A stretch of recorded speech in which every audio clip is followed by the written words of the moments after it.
ஆரோக்கிய அன்னை வழியாக அனைவருக்கும்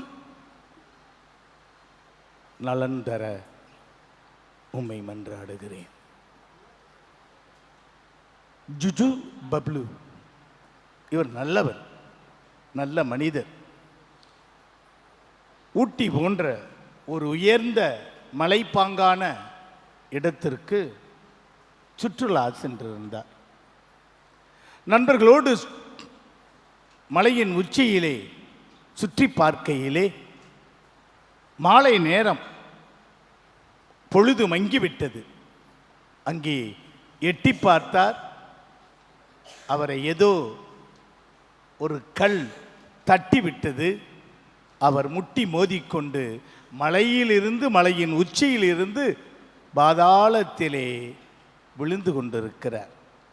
இப்பொழுதெல்லாம் நாம் கேள்விப்படுகிறோமே, மலைப்பாங்கான இடத்திற்கு சென்றார்கள், லாரி உருண்டோடியது, வேன் கவிழ்ந்தது, பஸ் 2-3 பல்டி அடித்தது என்று சொல்லுகிறார்கள். அதுபோல இவர் பல மரங்களிலே விழுந்து விழுந்து அப்படியே சென்று கொண்டிருக்கிறார். வந்த நண்பர்களுக்கு என்ன செய்வதென்றே தெரியவில்லை. அவர்கள் முயற்சி செய்து பார்த்தார்கள், முடியவில்லை. ஒன்று சொல்ல மறந்துட்டேன். ஜுஜு பப்ளு ஒரு கடவுள் நம்பிக்கையற்றவர். கடவுள் சாமி அது அப்படி என்று இருந்தவர். ஆனால் அவர் அந்த மலையில் இருந்து விழுந்த பொழுது என்ன நினைத்தாரோ தெரியவில்லை. பொழுது மங்கிவிட்டது அல்லவா, இரவு நேரமாகிவிட்டதே, என்ன செய்வதென்றே அவருக்கு தெரியவில்லை.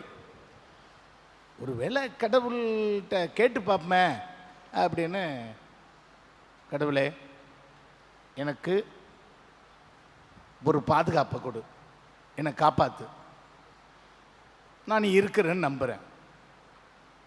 கடவுள் சொன்னார், இந்த நீ நம்பணுங்கிறதுக்காக நான் உன்னை காப்பாற்றணும்னு இல்லை, நீ என் புள்ள, நீ என்ன வேணும்னா நினைக்காம இருக்கலாம், நான் உன்னை மறக்க முடியாதுல்ல, அதனால் உன்னை நான் காப்பாற்றுறேன்.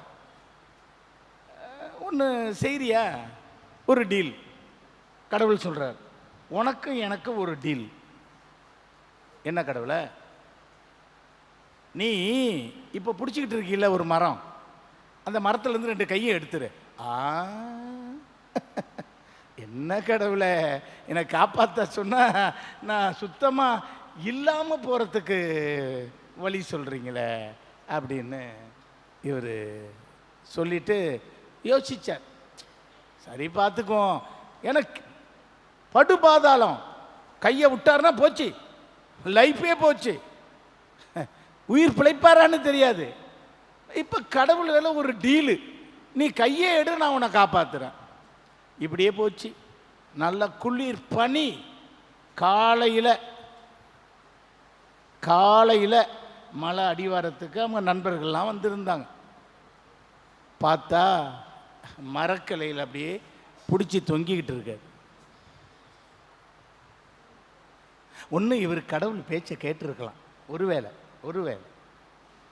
ஏன்னா இவர் மரக்கிளையில் பிடிச்சிக்கிட்டு இருந்து அந்த குளிர் பனியில் அப்படியே வாடி வதங்கி பாவம் செத்து போயிட்டாருங்க. ஆனால் வந்த நண்பர்கள்லாம் பார்த்தாங்க, அவர் அந்த கையை விட்டுருந்தாருன்னா இவ்வளோ தூரம் தான், 1 அடி தான் கீழே குதிச்சு அப்படியே நின்றுருப்பார். 1 அடியில் தான் அவர் மரத்தை பிடிச்சிக்கிட்டு இருக்காரு. கடவுள் சொன்னார், நீ கையை விடும், நான் உன்னை காப்பாத்துறேன்னாரு. இவர் கேட்கல, இறந்துட்டார். 1 அடியை மட்டும், 1 அடியில் இருக்கிற அந்த இடத்திலே அவர் கைகளை விட்டிருந்தால் முழுமையான உடல் உள்ள ஆன்ம நலனோடு கடவுள் காப்பாற்றி இருப்பார், கட்டாயம் காப்பாற்றி இருப்பார். அவர் இழந்து விட்டார். உயிர்த்த இறை இயேசுவில் பிரியமானவர்களே, ஆரோக்கிய அன்னையின் அன்பு பக்தர்களே, முழுமையான நலம் என்பது நமது உடல், உள்ளம், ஆன்மா நலத்தோடும் வளத்தோடும் பலத்தோடும் இருப்பதுதான். இங்கே கடவுள் விரும்புகிறார். ஆனால் மனிதர்கள் யார்? அம்மாச்சியா, அந்த பெத்தேலியின் குரு, அவரை இல்லாதது பொல்லாததெல்லாம் சொல்லி அவரை அடிமட்டமாக அசிங்கப்படுத்த நினைக்கிறார். ஆனால் கடவுள் விட்டாரா? அவர் வழியாக இஸ்ரேல் மக்களுக்கு அவர் என்ன சொன்னாரோ அதுதானே இன்றும் நடந்து கொண்டிருக்கிறது. இஸ்ரேலே, மற்றதை விட்டுருவோம், இஸ்ரேலே நீ உன் சொந்த நாட்டை விட்டு இடமில்லாமல் இருப்பாய் என்று. இன்னைக்கு இஸ்ரேல் நாட்டில் என்னங்க நடக்குது? எவ்வளவு நாளா நடக்குது? இஸ்ரேலுக்கு இடம் இருக்கிறதா? ஒரு குடி இருக்கிறதா? குடி உரிமை இருக்கிறதா? தனி நாடென்று இடையிலே ஏற்பட்டது தானே. ஆங்காங்கே இருந்தவர்களை சேர்த்து இஸ்ரேல் நாடு என்று ஒன்றை உருவாக்கினார்கள். அறிவுள்ளவர்கள், ஆற்றல் உள்ளவர்கள். ஏனெனில் கடவுள் தேர்ந்தெடுத்த மக்கள் அல்லவா அவர்கள், இஸ்ரேல் மக்கள், யூதர்கள். ஆனால் அவர்களுக்கென்று ஒரு சொந்த இடம் இல்லை, நிரந்தரம் இல்லை.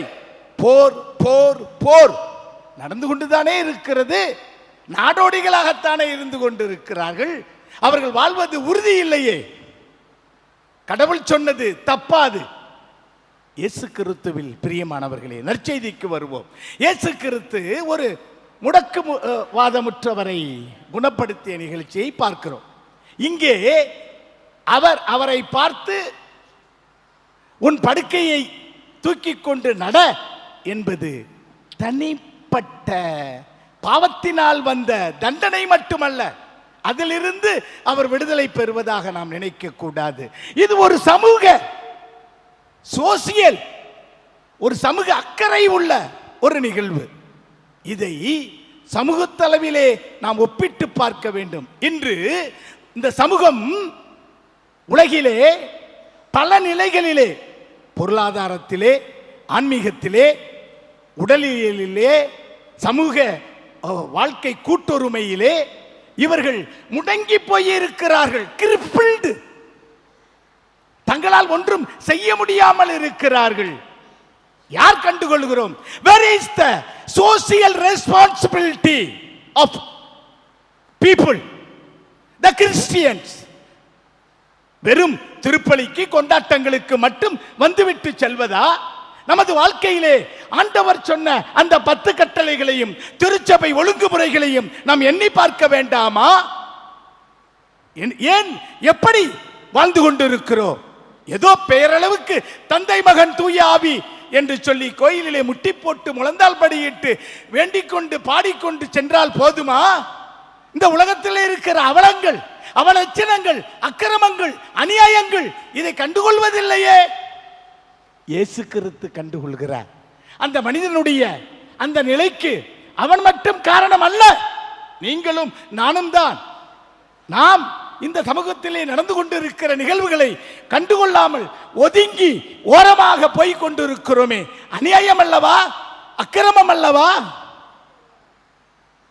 உயிர்த்த இயேசுவில் பிரியமானவர்களே, சமூகத்தில் நடக்கிற அவலட்சணங்கள், அக்கிரமங்கள், அநியாயங்கள் தட்டி கேட்கப்பட வேண்டியவை.